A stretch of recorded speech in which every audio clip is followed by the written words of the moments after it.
here's the question. Why can't women do open marriages like men are allowed to? And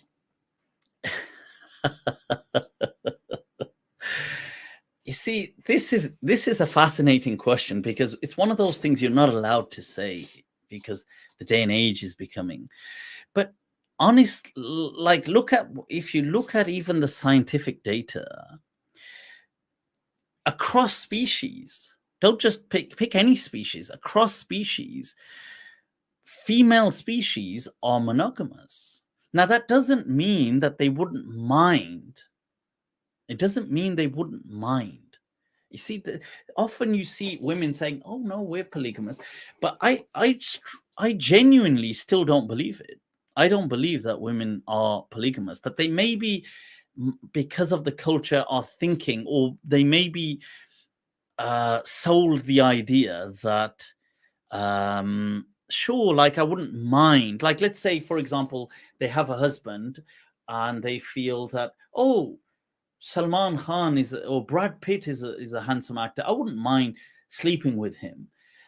Let's say from a fantasy perspective, and they're thinking that defines polygamy. It doesn't. That's not what polygamy is, because that's just a fantasy, and that's just the thought of an escapism.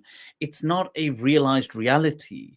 If a woman was to think, I would live in relationships with multiple men, like live in with them, females across species are not designed that way. And generally speaking, the reason it's not across species is because it would just be a disaster. And that's why evolutionarily they've been wired that way. And people don't, I think the problem is you're not allowed to say it now, because people feel, oh, oh, that's like you're not telling. Look, male species are wired that way. They're programmed. It's in the settings. It's not. Now, that doesn't mean that all men have to all be polygamous. It doesn't have. Okay, they all are polygamous, whether they admit it or not. But whether they will be living in polygamous relationships that probably isn't the case in many of the relationships. It's not like that. But they are wired that way. So, and you would see that. And it's, the several times I've got into these discussions with people, and they'll say, well, no, that's not true. Women think like that as well. You think, well, no, they don't. I tell you, as a fact, they don't. Maybe you might get the odd some person but we can only speak by averages, by generally speaking across the population. So, for example, let's say you take it to ad absurdum.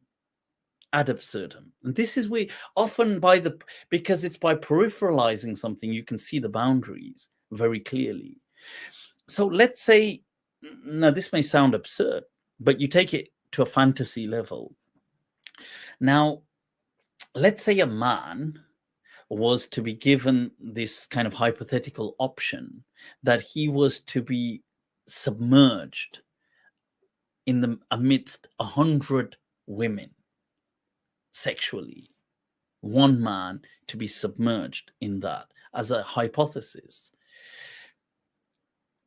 To most men, heterosexual men, that would be, and even if they weren't heterosexual and it was running in correlation with their example, I think they would still agree with the hypothesis. But in this example with heterosexual men, they would see that as an absolute fantasy. And women would see that if it was the opposite, one woman was to be submerged amidst 100 men. Most women would see that as utterly, bizarrely disgusting and abominable.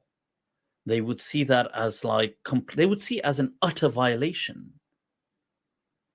See, because you peripheralize the matter and then you can see clear borders and you work backwards in understanding the kind of the concept. So it's not about trying to tell people what they can or cannot. It's just defining this is a reality. It is it's a reality in nature. And the truth is, it is a reality. We are only a continuity of other species. We're not, humans are still in hayawan. We are still hayawan natiq. We are still just creatures.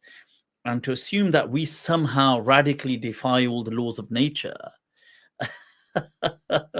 and instinctual laws of nature, it's a hubris of its own kind. But yeah, so that's interesting, I would say.